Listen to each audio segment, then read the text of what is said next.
what you think. Talk about the issues of the world. What kind of spice you wanna be? Tell me where you wanna travel. Do you believe in luxury? What's your hidden passion? What makes you so unique? Conversations with Nicole. Conversations with Nicole. Conversations with Nicole. Conversations with Nicole. Greetings, good evening, happy Monday. I am Nicole Everett, the host of Conversations with Nicole, a talk show based here in Tallahassee, Florida, focused on connecting the community through conversations. It is September 28th, 2020, the last Monday in September. We are preparing for the last quarter of 2020. And I welcome you to what I call Man Up Monday. This is an opportunity for you and me and my guests to have an open conversation about whatever we decide to talk about. Tonight, we're going to be talking about mindfulness, poverty, and health, mental health, and the village with my special guest, Mr. Kevin Warren. But before I bring Kevin on, you know how I like to do. I need to know where you all are tuning in from. So let me know what city and state you're watching from.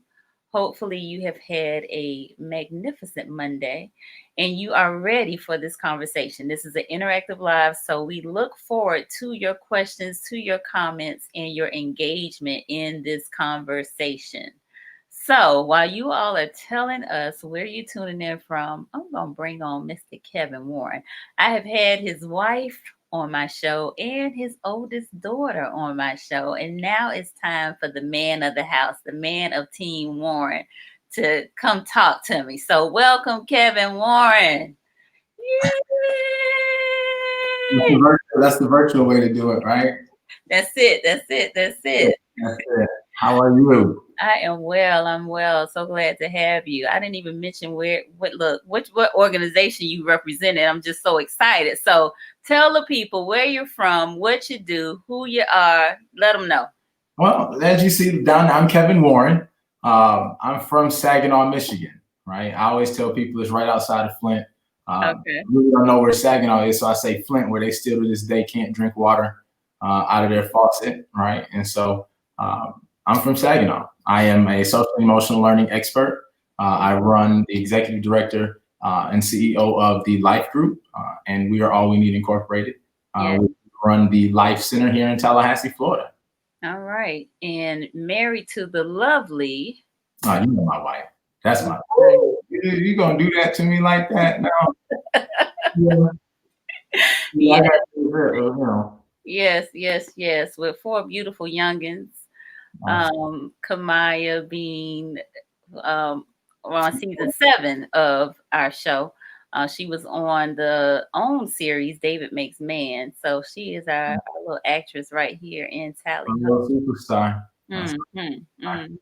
So I'm so excited to have you here. I had the great pleasure of touring your facility last week. You know, peeked in and chatted with us. Listen, you caught me in the middle of a sprint. I tell people I ain't the smartest person in the world, but I'm gonna work hard, and so I love it. That's great though. I know you're a hardworking man. I know it. So I got to see it firsthand for myself. Yes. Listen, not on social media, but live and in person, in living color. There we are. In living color. I was happy to see you. I tell you, Justin, he's over operations in our facility. He did an amazing job. I've heard nothing but great things from the tours that he has to do. So it was good to have you out, man. It's always good to have a celebrity around, the center.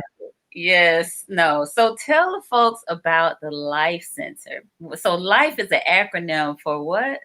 Yeah, it's an acronym for love, identity, foundation, and encouragement. And essentially, that's the elements of success, right there. To me, there are pillars. That's what I built the business around. Ultimately, it's the way in which socially and emotionally we're motivated to self-actualize. And so the L.I.F.E Center is exactly that. It's the place in which we provide a one-stop shop for just that, for people to come and discover who they are, right? We provide life coaching. So we love on you, right? We love on you in a way that we coach you into becoming the very best version of yourself. And we also do the same for community. So the L.I.F.E Center itself is a community incubator, one of its kind here in the country, in which we are located in the Promise Zone, and we incubate essentially the effects of poverty, starting with mental health prevention. We just believe that, and we understand the pair of ACEs, so adverse community environments, how they pair with adverse childhood experiences. And both of those things is poverty driven, so that's what we fix. Now, wait, okay, I hadn't heard that term before. I'm familiar with ACE, adverse childhood experiences, but not adverse community environment. So explain, please. Yeah, so it goes back to, we do a lot of training, right? And it's an evidence-based model, national model, building communities resilient.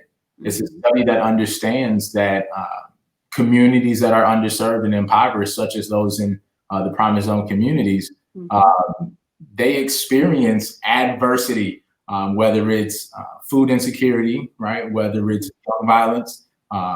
It's just, poverty in and of itself and it creates adverse experiences. And so that's the environment. So adverse community environments really foster and breed those adverse childhood experiences that many of our young people and ultimately adults still suffer and battle with today. Wow. Okay. Yeah, I'm gonna have to put that one in the toolkit because I hadn't heard it, but it does make a lot of sense now that you say it.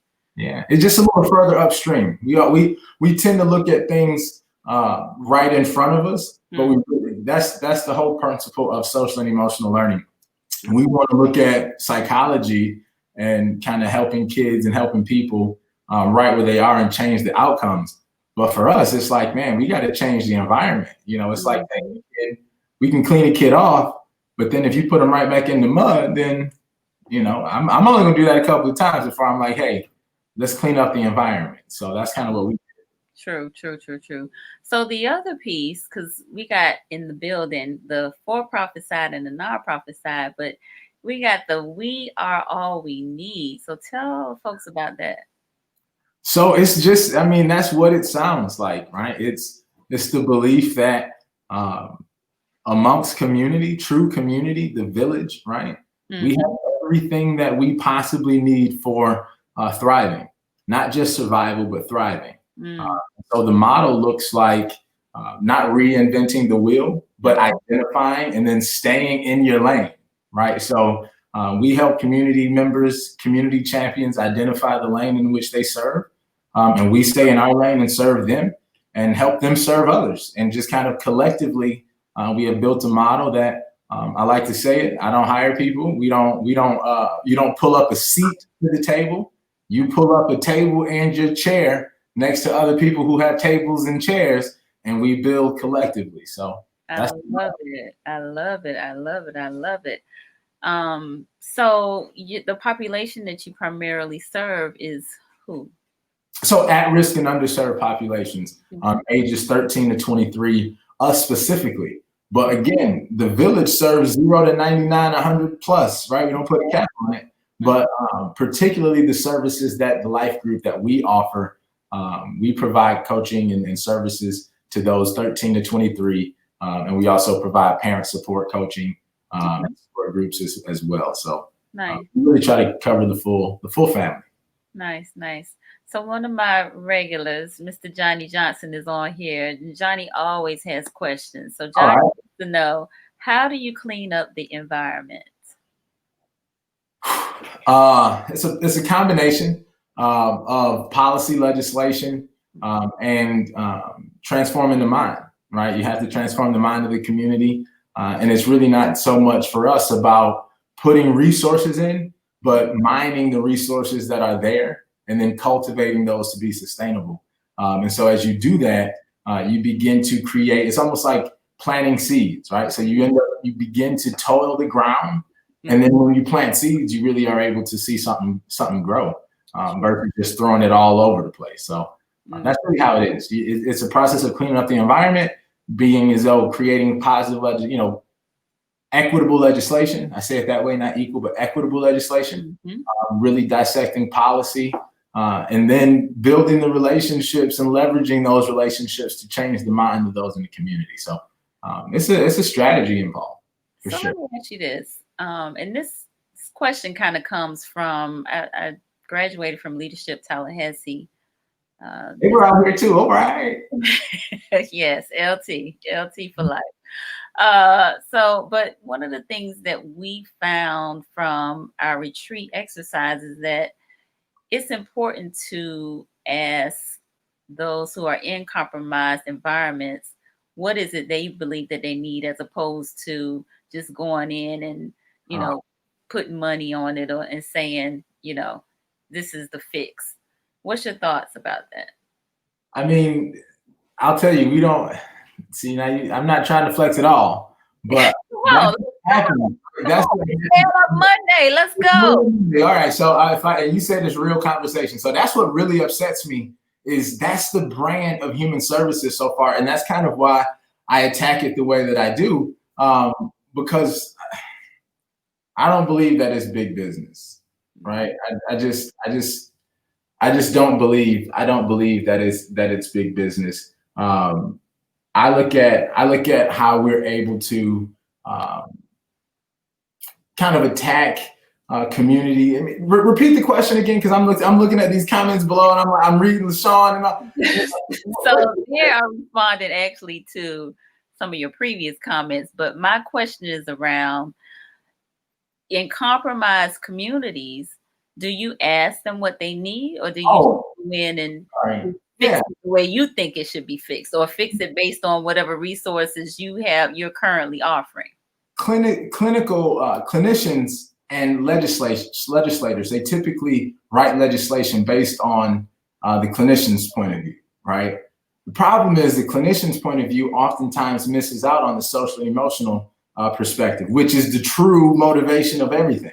So if you don't ask the child, if you don't ask that environment themselves, then you're going to guess. You're going to really just tell what the system says should happen. But the system is what put them there in the first place. So you really can't ask the system. And so for us, we actually were able to write a grant with Leon County Sheriff's Office called the High Risk Behavior Intervention Initiative, where what we were able to do is interview those youth that were coming out of DJJ incarceration, right, at those second chance and alternative schools, and really ask them. So we sat down with them, right? We sat down with 23 of them, and the grant was for 40, but then COVID came and went crazy. But we sat down with them and we asked them those specific questions, right? And it was shocking what they told us, because what we thought it was, programming, lacking of programming. We thought that they needed resources, but that really wasn't it for them, right? What they were just saying was they needed a caring person. Like they needed somebody with the skill and the relationship to be able to help them navigate. It wasn't just connecting the bridge. So that's why we honed in on life coaching, right? So going forward, we're creating we just started and launched the Urban Youth Leadership Council. And that is, it's not a competition, but when you look at a lot of the councils out here, they're manipulated because they're a good resume builder, right? And if you go and you begin to look at what you have to be to qualify to sit on this council, hey, most of the people that need it or live or in this life don't qualify. So, they're underrepresented even in those councils. So a part of our council is lived experience, right? You're going to be living in the promised zone. You're either on probation or diversion, right? Or you are, chronically truant. And so you are about that life. And so we got to sit down and talk with you.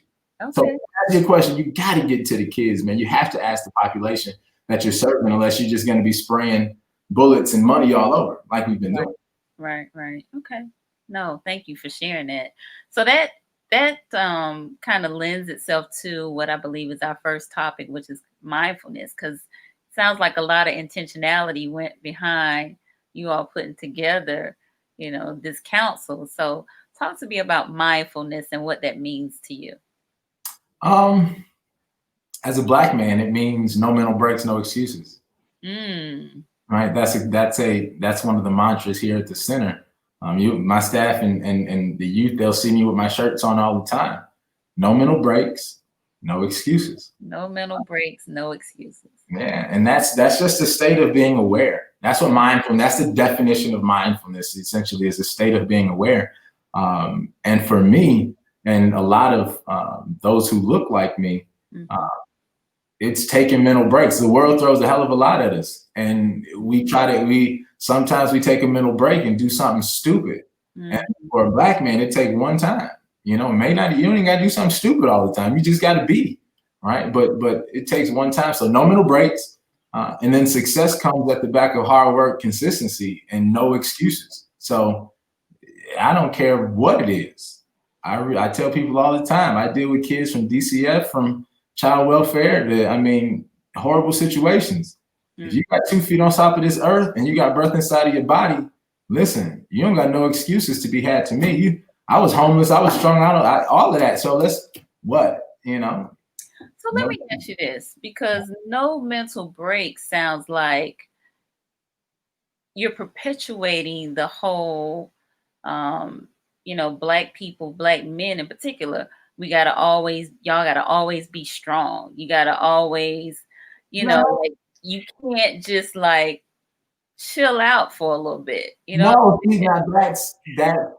When I say no mental breaks, right, your mind always is always going. It really never stops. What I'm saying is mindfulness. Don't take a break from being mindfulness. Don't take a mental break from being mindful. Here's one thing that I always encourage Black men and just people in general: balance, right? Most people like to say work-life balance. But for me, you can see my shirt. It's a lot. Work, life, soul, spirit, risk, entrepreneurship, failures. Like, you have to balance desires. And so that's what I'm saying. It's so much that we always have to continue to balance. It's when we decide to do that and just say, you know what, I'm gonna not think about it, that something bad happens. So even if it is, like for me, I still play the video game.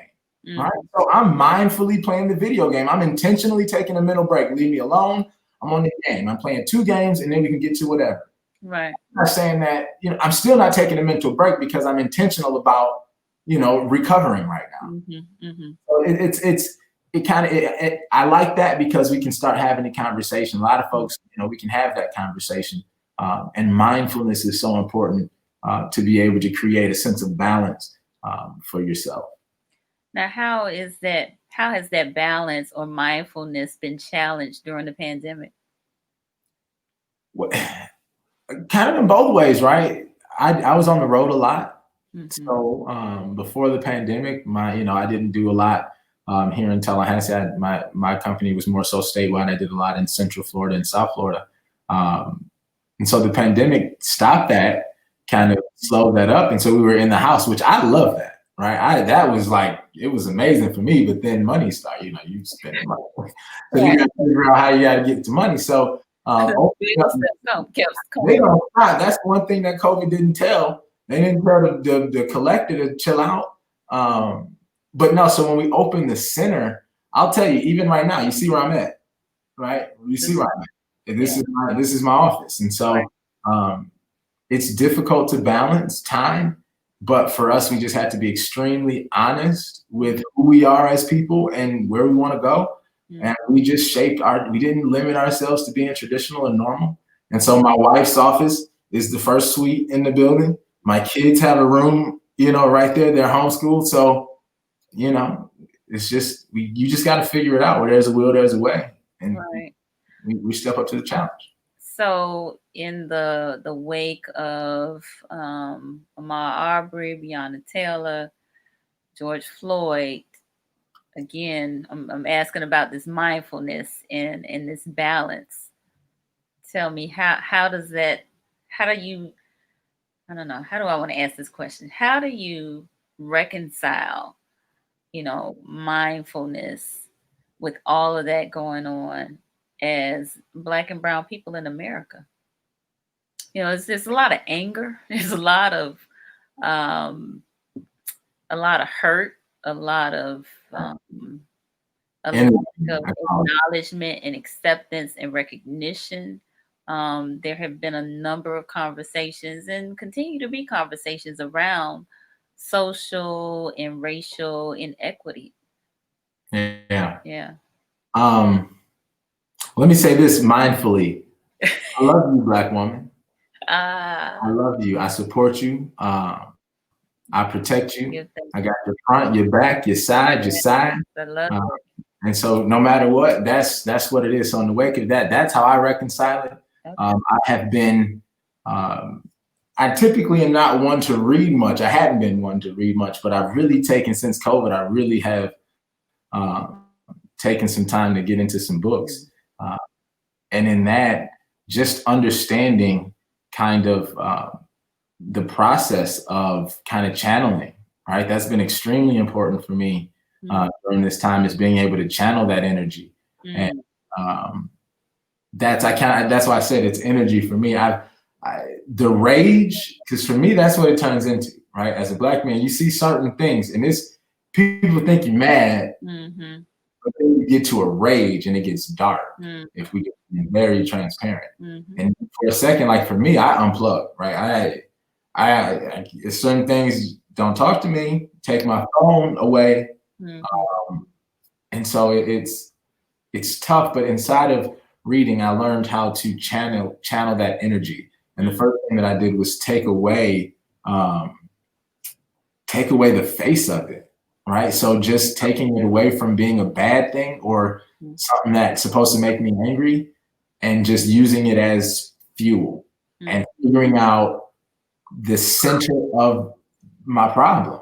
And it's systems, right? It's not people, right? And it's not, this is 401 years in the making. So this is systems. And that just so happens to be what I can do, solutions. So I channel that, I lock in, I'm bold as hell, and everybody in the industry and around the industry knows it. I don't stop.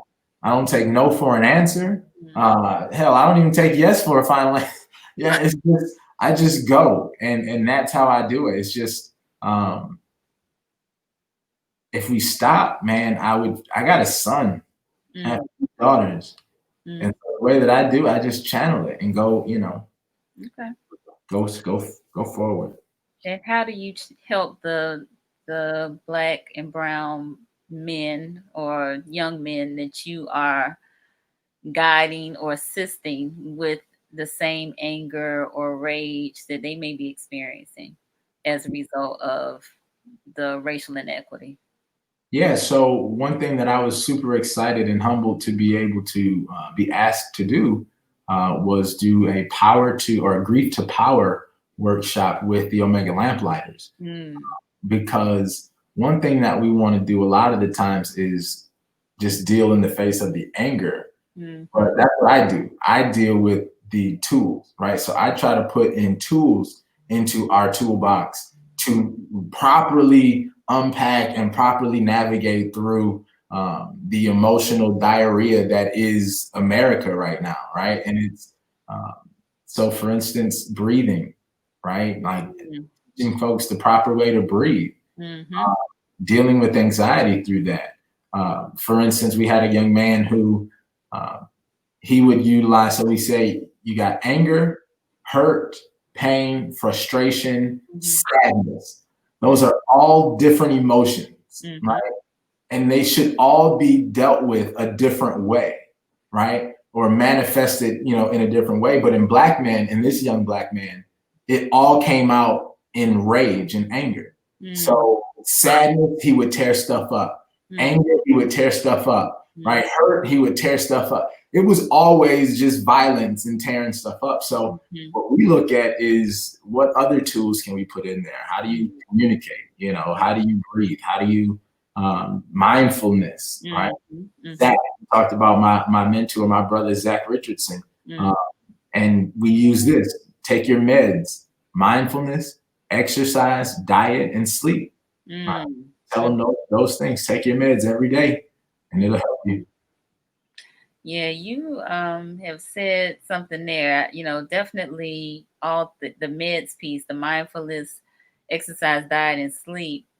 I would also add relationships to that because I think it's very important that we have someone that we can confide in, that we can talk to, that will not come from a place of judgment, or that we can be confidential with, and that's going to be authentic, not just a yes person, but someone who's going to give us the real truth and love. And not for men. For men, if we're 100, keeping it, all the way real. Yeah. Not going to that guy who's going to give you toxic masculinity all the time. Mm-hmm. Right? That guy that's going to tell you to do something stupid, right? Mm-hmm. and being sure that you have that checks and balances in place. I mean, you know who they are. It's just if you get over yourself enough to actually go to the ones that are going to check you the right way. Absolutely. So let's shift into the conversation of poverty and mental health. Poverty and mental health. We kind of talked about it a little bit, but let's shift there. So tell me about the effects that poverty has on mental health. Yeah, so we just had a conversation with some mental health experts, some master social workers, national level social workers, and they were kind of telling us we knew kind of how we felt, right, growing up in the environments that we grew up in, hearing gunshots, right, not necessarily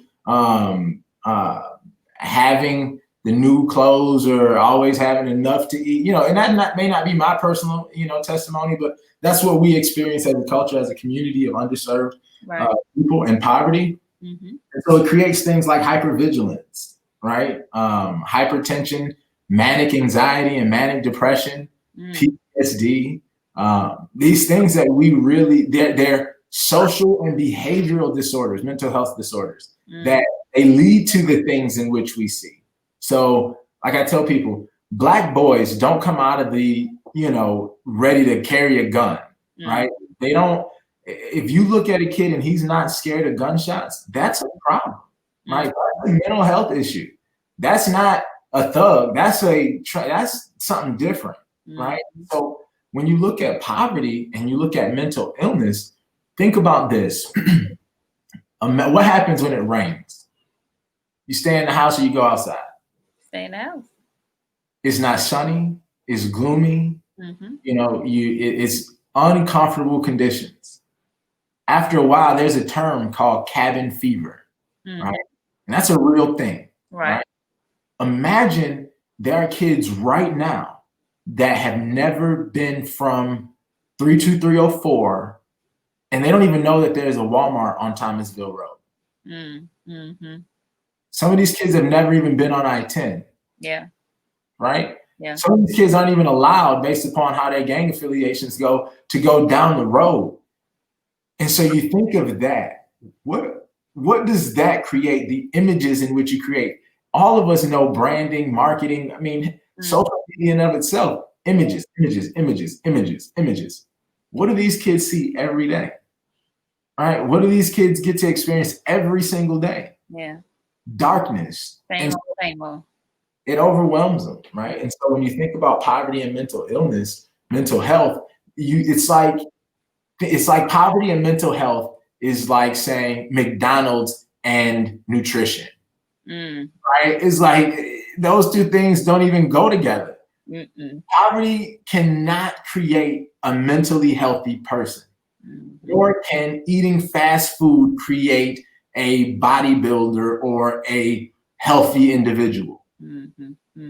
Certain things are no matter what you order off the menu, your options just suck. And no matter where you are in poverty, your options just suck. And so that's what it is. It's like, choosing between bad or worse. We talk about it in elections all the time. But just imagine if that's every single day, every single choice is something bad or worse. Everything. What school do you want to go to? Bad or worse? What do you want to eat? Bad or worse? What do you want to do? Bad or worse? Who do you want to hang out with? Bad or worse? It's intense. Yeah. Since you put it like that, yeah.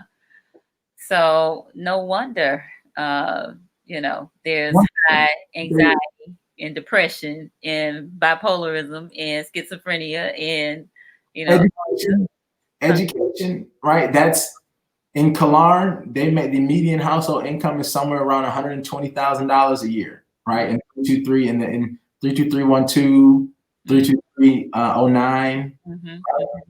And in the promise zone, it's between $18,000 and $40,000 a year.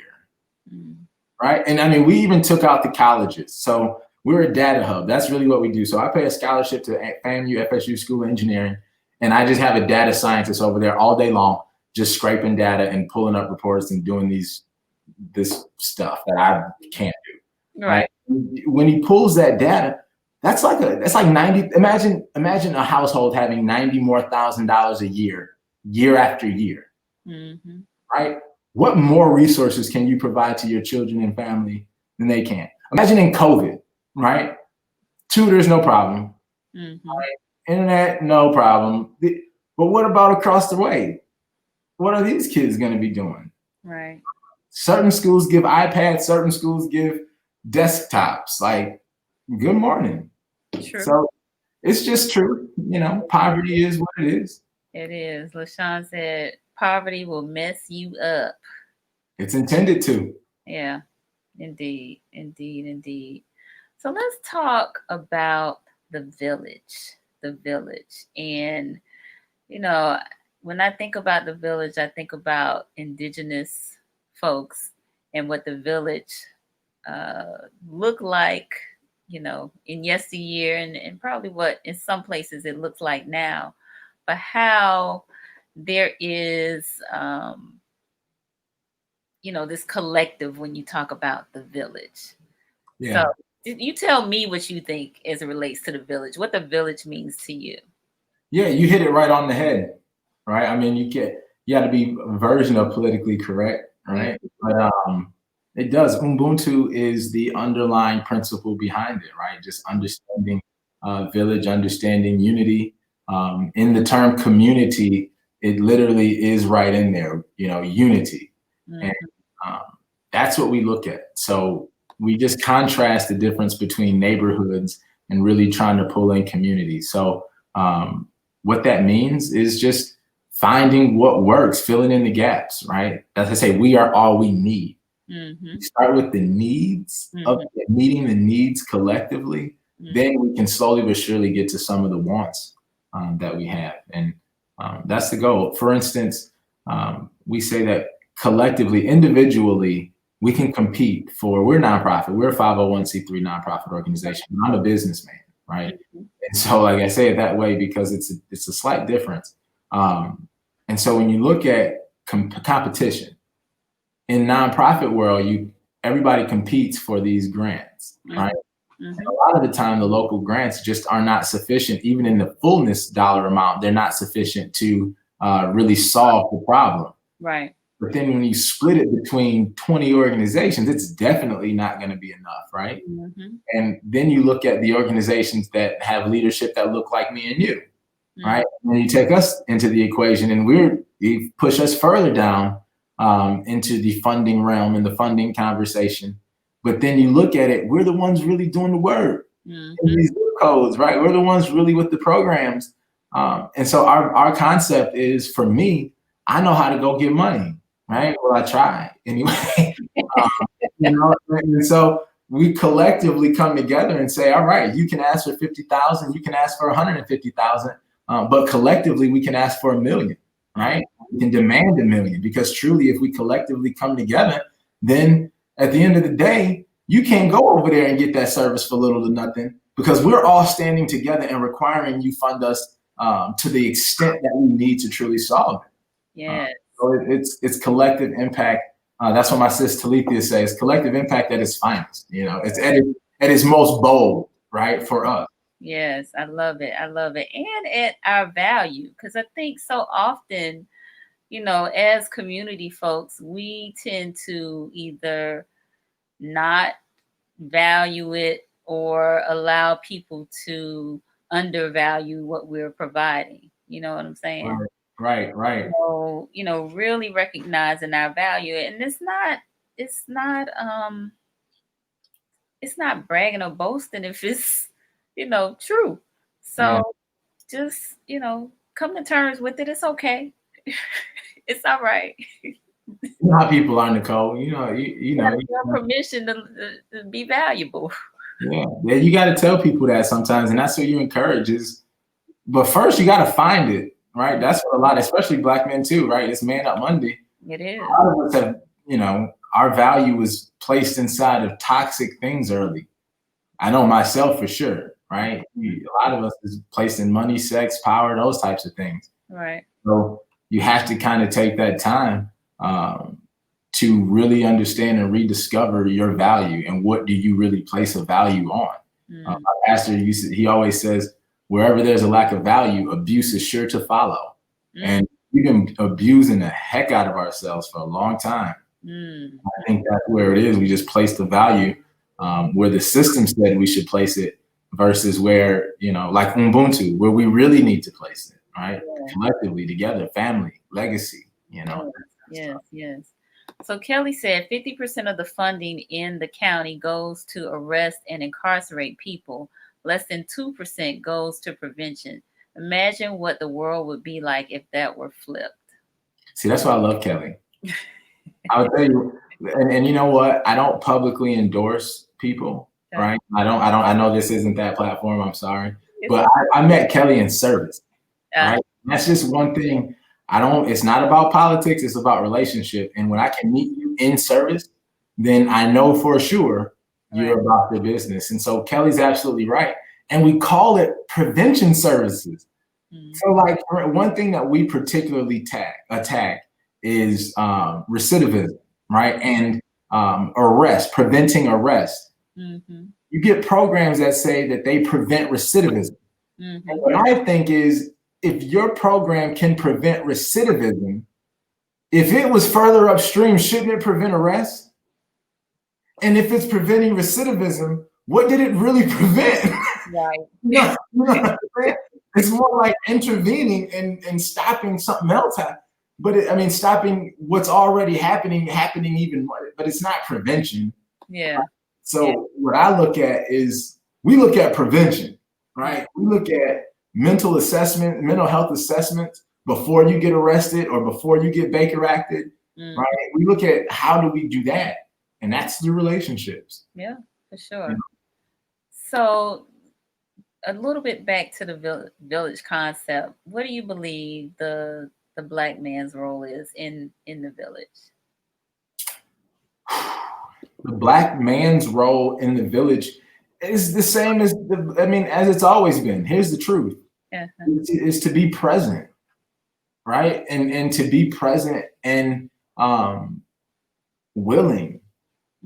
I think the toxic side of me would say you got to provide and you got to create programs and but no, man, you have to be willing to do what's necessary for you and or your family, right, to advance. And so for the Black man, particularly today in 2020, mental health, like go see a counselor this week, bro. Do that. That's your role, and that's your role in how we fix this is go see a counselor tomorrow. I Google them tomorrow, set a meeting by Thursday, and then go set that meeting and counseling session for next week, and then call me. All right. I love it. Yeah, I'm a big proponent of mental wellness and definitely of seeing counselors and therapists. I think we often have a number of things that we have not dealt with from our past that we need to deal and heal. So that's good stuff. See my head turning. Listen, it's I'm watching the. I told you earlier. I was like, look, I just checked the score of the game. It's Man Up Monday, so be mad all the way. I'm sorry. It's all right. What you watching? Listen, the game, the Chiefs and the Ravens playing is 20-27. It's close, so it's all good. We're trying to turn it around and just kind of. But I'm here. I'm focused. You good. So Kevin, how do you man up? Like mindfulness, no mental breaks, no excuses. Like it really takes, and it's like taking captive every thought that comes against your self-portrait. What you really believe about yourself, and being active about manifesting that. So whatever that means to you, just do it. So wait, we got to pause there.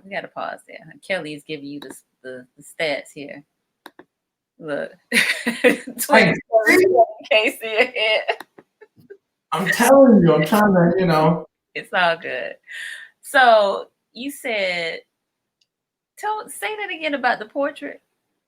So it's really about your self-portrait, right? Is really making manifest what you believe about yourself. That's your self-portrait, right? Being mindful of all of your actions, all of your thoughts that come against your self-portrait. So often the world tells us, especially Black men, that we're less than, or we're violent, we're angry, we should be mad, we should be scared, right? All of these things, but being mindful, not taking a mental break and not making excuses for taking captive every thought that comes against who you believe you are. And the scripture is taking captive every thought that comes against the will of God, right? And the order of God. And so that's what I believe, right? So once you adopt that, then that becomes your self-portrait. That's beautiful. I that self-portrait piece, I'm just kind of marinating on that, because my thought is a lot of times maybe people don't really know what their self-portrait is. They don't take the time to explore that. Yeah. Because maybe they've been told, again, what they should be or what they can't be, right?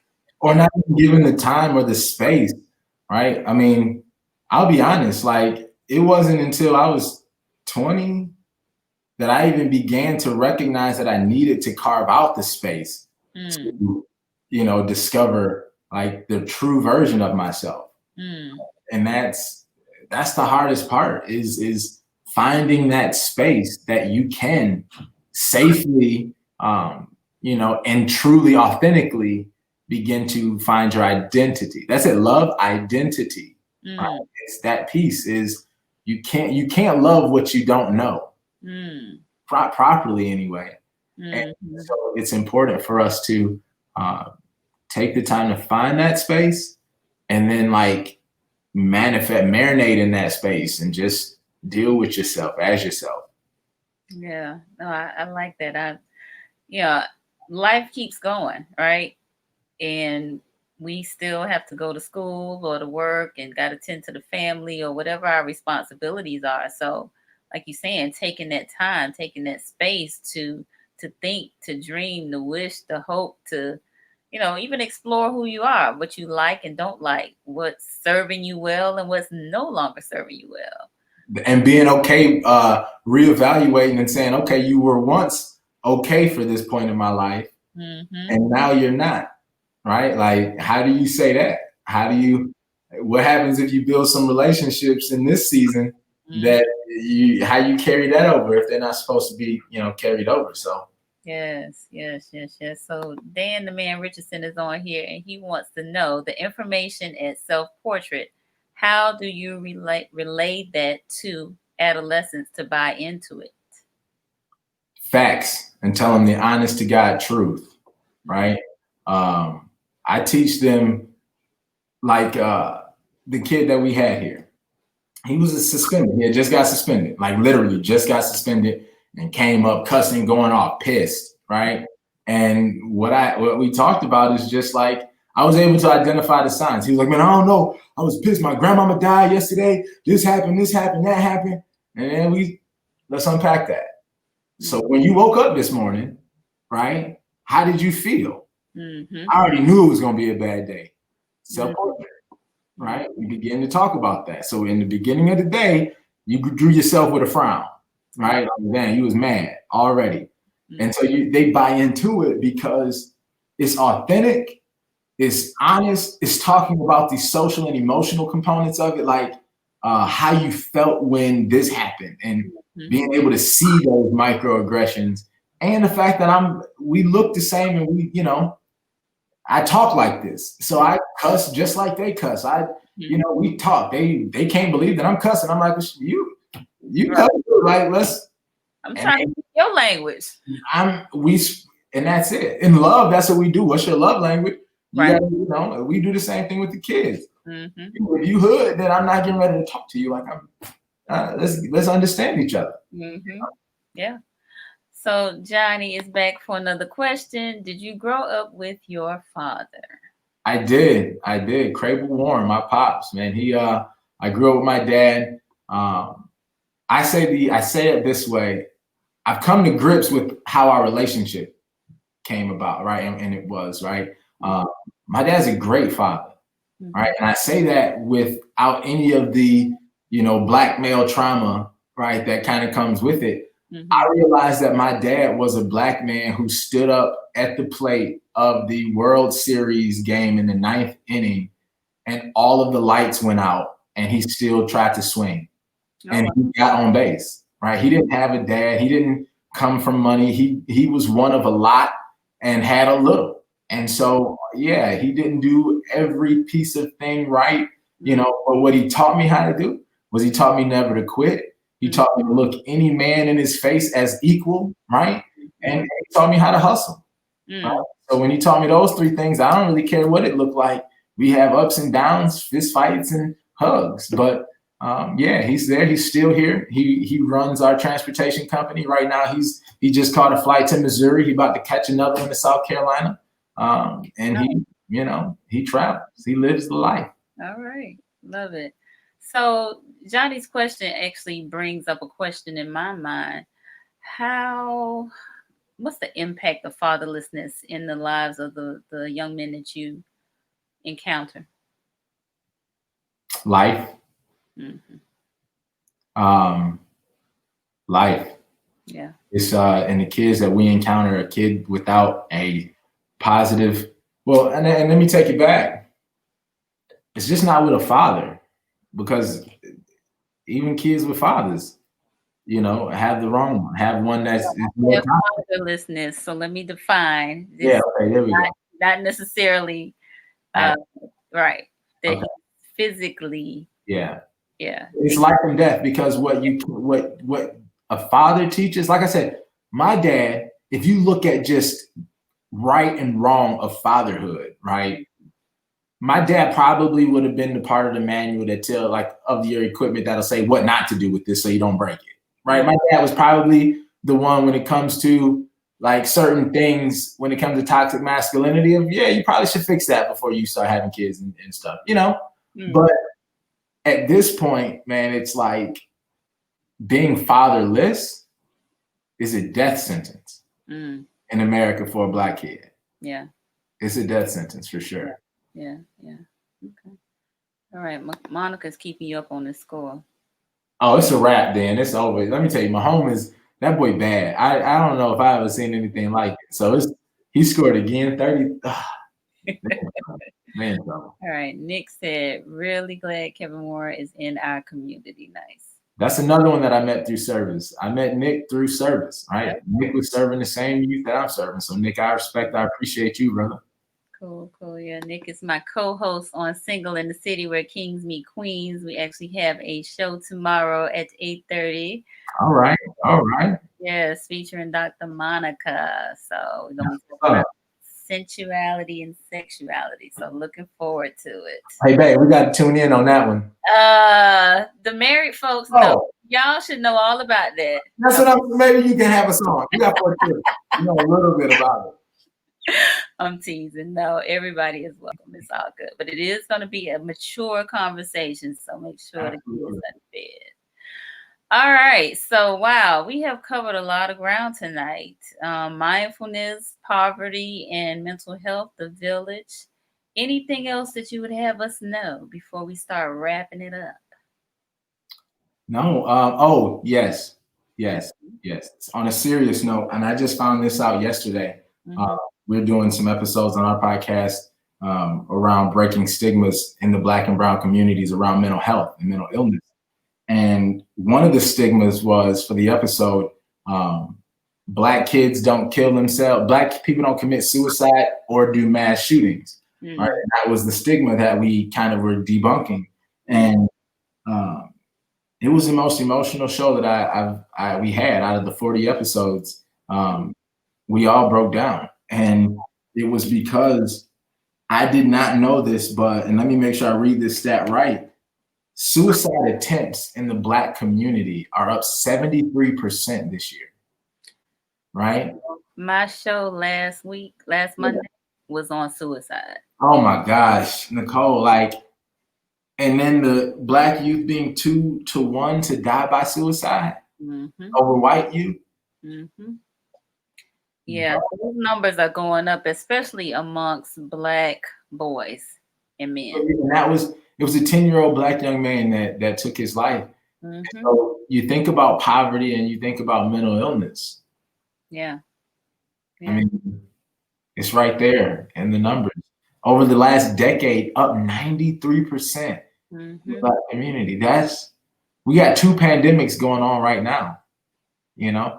Also, check on your family friend that, like, if you got a family friend that is typically pretty violent or aggressive to their children, please go and take that child for a weekend, you know, because DCF the investigations have went down, but that's because kids aren't going to school where mandated reporters are.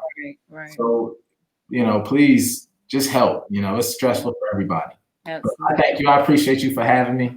No, my pleasure. My pleasure. How can folks connect with you? I'm not good at social media, but they can follow me. They can follow the Black Elephant on Facebook, follow We Are All We Need and the L.I.F.E group on Facebook. You can follow me personally at Kevin Warren Life on Instagram.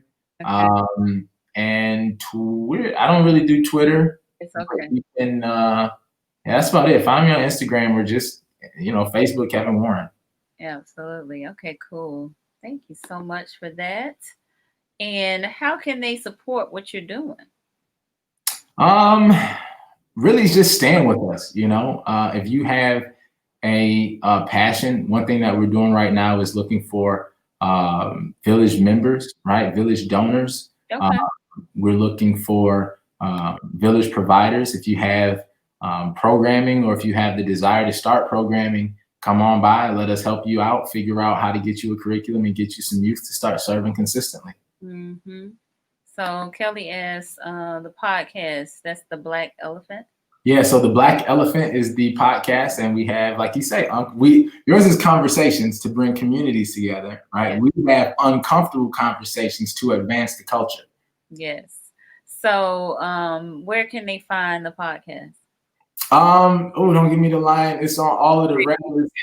I don't know all the way. So, well, I'll tell you, the Village podcast, we have 3. So we have a studio here in the center. So we have 3 podcasts, right?